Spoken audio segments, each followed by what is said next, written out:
un poco de susto. Bueno, muchas gracias por la invitación y vamos a tratar de dar una visión práctica de cuál es el papel de la genética en el estudio de las miocardiopatías y de la muerte súbita en 15 minutos. Y cuando hablamos de estas enfermedades, estamos hablando de enfermedades que tienen una presentación y severidad variable. Esto es común a todas las miocardiopatías. Son difíciles de diagnosticar en sus fases precoces. Es muy importante el estudio familiar porque son de presentación familiar. Todas ellas se relacionan con la muerte súbita, están entre sus principales causas y por eso despiertan también nuestro interés. Y todas ellas tienen, al ser enfermedades de causa genética, en su mayoría una posibilidad de un diagnóstico genético. El diagnóstico genético hemos visto, todavía hay dudas de si realmente es útil y desde luego la situación actual, yo digo en España es mi país, pero en Argentina creo que es muy parecida, es que la mayor parte de los pacientes no se hace el estudio genético, que en muchos centros no se admite el estudio genético, ya ni se plantea y en general es un problema de dinero, los estudios genéticos son muy caros. Dejando aparte el problema del dinero, que como siempre dicen en España, esto ya se arreglará. La pregunta es, ¿realmente es necesario el estudio genético? Y la voy a intentar no responderla yo, sino que después de poner ejemplos reales de nuestra práctica clínica, ustedes pueden hacer su propia respuesta. Mujer de 49 años, miocardiopatía hipertrófica septal asimétrica, con un grosor, no es hipertrofia severa, tiene un grosor de menor de 30 milímetros, tiene una hermana con la enfermedad, no hay antecedentes familiares de muerte súbita en la familia y tiene 2 hijos que han dicho su médico que no tienen la enfermedad. La pregunta aquí es, ¿haríamos un estudio genético? Yo digo que sí, porque nosotros lo hacemos habitualmente. Lo habitual es que no se haga, en este caso no se hizo ningún estudio genético. Y lo que ocurrió, esta paciente no era nuestra paciente. Esta paciente llegó a la consulta después de que se murió su hijo de 19 años súbitamente. Y en la autopsia dijeron que las lesiones observadas, porque había algo de hipertrofia, pero no había disarray, no cumplían los criterios diagnósticos de hipertrófica. Realmente la autopsia, primero nos dijeron que no tenía miocardiopatía, al leer la autopsia digo, a lo mejor la tenía, y al ver la foto, nosotros sí que consideramos que esto es una miocardiopatía hipertrófica. No es la forma septal asimétrica típica, no tiene mucho disarray, pero es una miocardiopatía.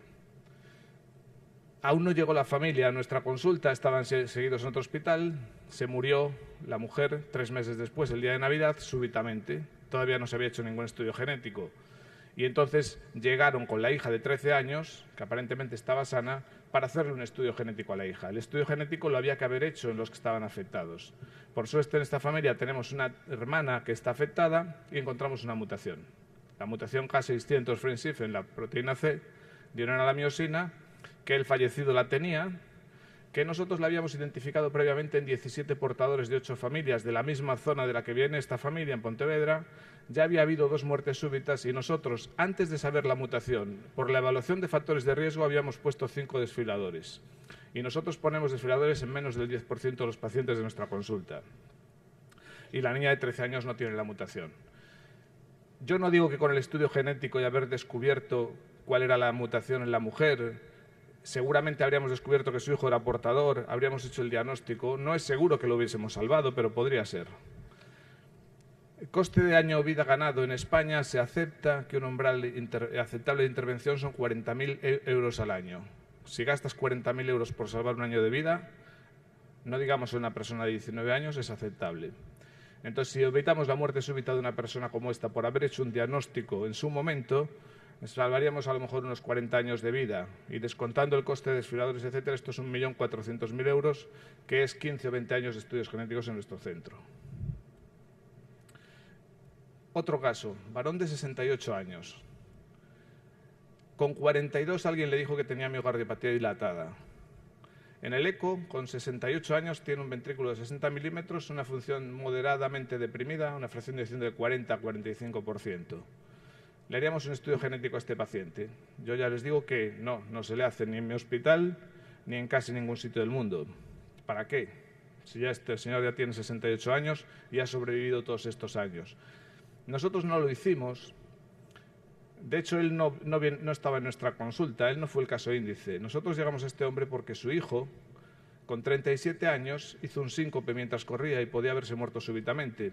Su hijo había sido saltador de pértiga profesional, campeón de España, había estado en Juegos Olímpicos o en campeonatos del mundo y tuvo un síncope mientras corría. Aquí tenemos la arritmia ventricular, taquicardia ventricular monomorfa sostenida, un electro con T's negativas en precordiales, con una onda épsilon probablemente, y esto se confirma también en la resonancia, que este hombre tenía una displasia ritmogénica que no había sido diagnosticada durante toda su carrera de deportista y que resulta que produjo el síncope corriendo con 37 años. Entonces hicimos el estudio genético y encontramos una mutación en el gen de la desmocolina, que nosotros creemos que es una mutación patogénica, y esta mutación, por supuesto, la tenía su padre. La miocardiopatía de su padre también tiene una afectación ligera del ventrículo derecho y seguramente si hubiéramos diagnosticado a su padre y hubiéramos encontrado la causa de la enfermedad y hubiéramos sido este deportista, quizá le hubiéramos estropeado su carrera profesional, pero en este caso habríamos hecho bien. Fíjense que aquí hay otros dos portadores de la mutación que son personas aparentemente sanas. Y aquí es importante porque el afectado es un deportista de élite y probablemente el deporte puede haber facilitado la expresión de la enfermedad. De hecho, este año ha salido un artículo en el mes de julio, en el JACC, que dice que el ejercicio aumenta la penetrancia relacionada con la edad y el riesgo arrítmico en la miocardiopatía ritmogénica con portadores de mutaciones. Este trabajo, con 87 portadores de mutaciones asociadas a displasia, evaluaron la actividad física que esta gente había hecho desde que tenían 10 años de edad y qué relación tenía esto con la presencia de arritmias, insuficiencia cardíaca y el cumplir criterios de miocardiopatía ritmogénica. Y lo que vieron es que aquí vemos los cuartiles, cuanto más ejercicio, más frecuentemente desarrolla la enfermedad, y aquí comparan los atletas con los no atletas. Los no atletas solo desarrollaron la enfermedad cumpliendo criterios diagnósticos en el 30% y los atletas en el 80%. Los que hacían menos ejercicio tuvieron menos arritmias. Los que hicieron menos ejercicio antes de tener el diagnóstico no tuvieron insuficiencia cardíaca, los que no habían hecho ejercicio previamente, y los que durante el seguimiento, después del diagnóstico, siguieron haciendo ejercicio fueron los que fueron peor. Entonces parece que esto apoya la idea que ya teníamos de que en estos pacientes portadores de mutaciones el ejercicio puede ser determinante en que desarrolle la enfermedad, y por eso un diagnóstico genético, con las debidas precauciones, debe de haber una recomendación de evitar el ejercicio físico. Este es otro caso, 29 años, aquí no sé si verán bien el electro, pero el electro tiene asintomático una T negativa aplanada en cara lateral y cara inferior. En el ecocardiograma que se hizo después de ver este electro, tenía una dudosa hipertrofia de máximo de 13 milímetros en la pared posterior, y con esto se dijo que quizá tenía una miocardiopatía hipertrófica. La pregunta en este paciente es, con 29 años, uno, ¿está enfermo? Y dos, ¿qué enfermedad tiene? Aquí se dijo posible miocardiopatía hipertrófica. ¿Se hace un estudio genético en este paciente? Desde luego, en este caso no se hizo el estudio genético, y el estudio genético se hizo tarde, se hizo después de que se murió su primo. Su primo, se llama Martín, él se llama, no veo el nombre ahora, su primo murió súbitamente con 18 años y en la autopsia se sospechó que tenía la muerte, la causa era una anomalía, una coronaria derecha hipoplásica. Nosotros sospechamos que esta coronaria no explicaba la enfermedad y así consideraron otros patólogos expertos, porque tenía una dominancia izquierda y no era una coronaria tan hipoplásica. Entonces evaluamos de nuevo al chico de 29 años. Inicialmente se hizo un estudio genético por la sospecha de miocardiopatía hipertrófica y no encontramos mutaciones.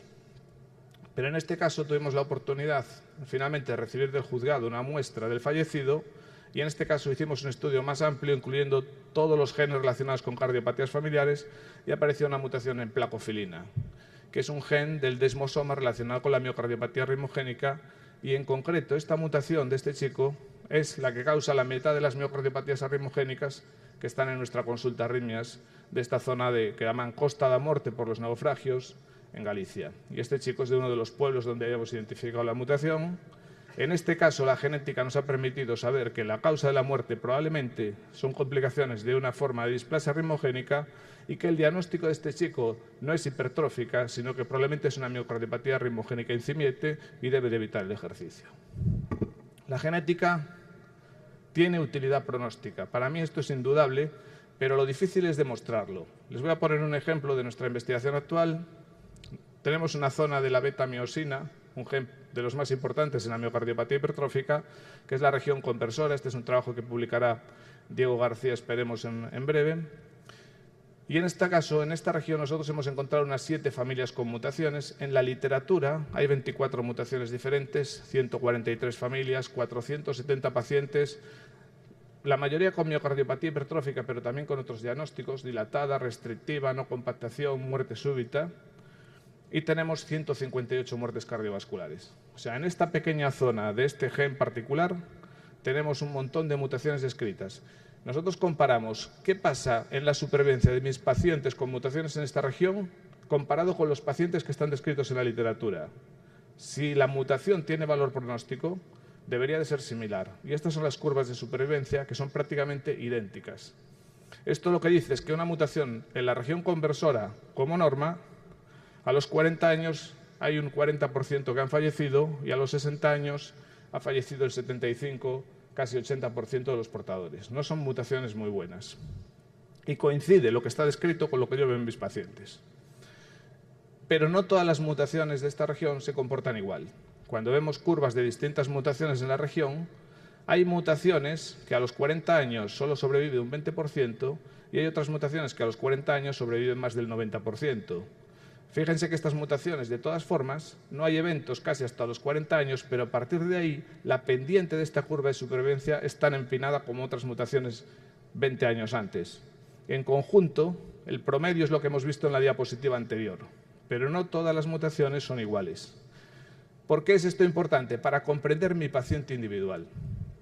Esta mutación que está en la región conversora, les voy a enseñar, este es un caso que he enseñado ya varias veces, miocardiopatía dilatada era el diagnóstico, mi diagnóstico era miocardiopatía no compactada y su padre se había muerto, decían que de enfermedad de Chagas con 40 años. Y este chico con 42 años se tuvo que trasplantar. Disfunción sistólica severa, vemos una trabeculación, fibrosis muy importante.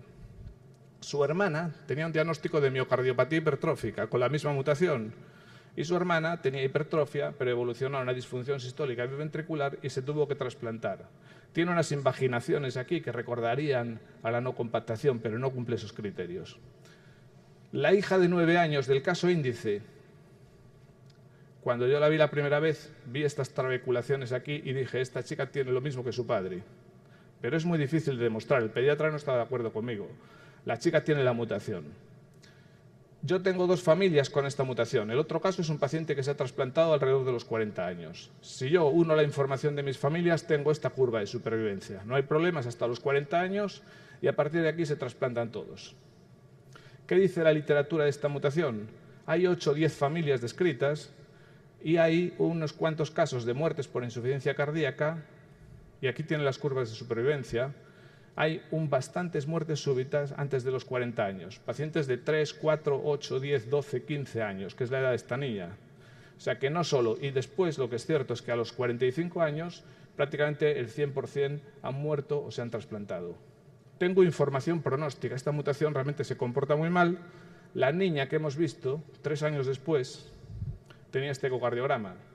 Tiene una hipertrofia septal asimétrica obstructiva con un gradiente 64. Yo sé que probablemente evoluciona a disfunción sistólica dentro de 15, 20 años, pero ahora, gracias a la información que hay en la literatura de esta mutación, sé que esta niña tiene un riesgo de muerte súbita bastante elevado, aunque no se haya muerto nadie súbitamente en su familia a su edad. La genética, para mí, tiene varias indicaciones. En el diagnóstico, un diagnóstico precoz, poder descartar a los que no son portadores y no seguirlos. En el consejo genético, por supuesto. En el pronóstico, para mí es indudable. En las decisiones terapéuticas hay ya casos, no hablemos por ejemplo del QT largo o hablemos de las mutaciones en la lamina donde hay que poner desfibrilador cuando la función sistólica no es muy malo. Y en la investigación, y yo insisto, solo por este último punto se debería de hacer, porque comprender la enfermedad es la primera medida que tenemos que tomar para avanzar en su manejo. Y esto hoy en día está apoyado por las guías de práctica clínica. ¿Cómo lo hacemos? ¿Cuál es el problema? El dinero. Vienen todas estas nuevas tecnologías que se llaman Next Generation Sequencing, donde podemos secuenciar en paralelo decenas de miles o millones de fragmentos de ADN. No puedo entrar mucho en esto, pero lo que ocurre aquí es que, por ejemplo, en una miocardiopatía dilatada, hace poco yo estudiaba 1, 2 o 5 genes y mi rentabilidad tenía que acertar, tenía que saber dónde echar la caña perfectamente y ser muy habilidoso para encontrar la mutación. Y llegaba a un positivo en un 10% con un poco de suerte. Ahora con la NGS echamos la red, como los gallegos hacemos, y podemos llegar a alcanzar más del 50% en estudios que estamos haciendo de pacientes de positivos, con lo cual la rentabilidad es mucho mayor.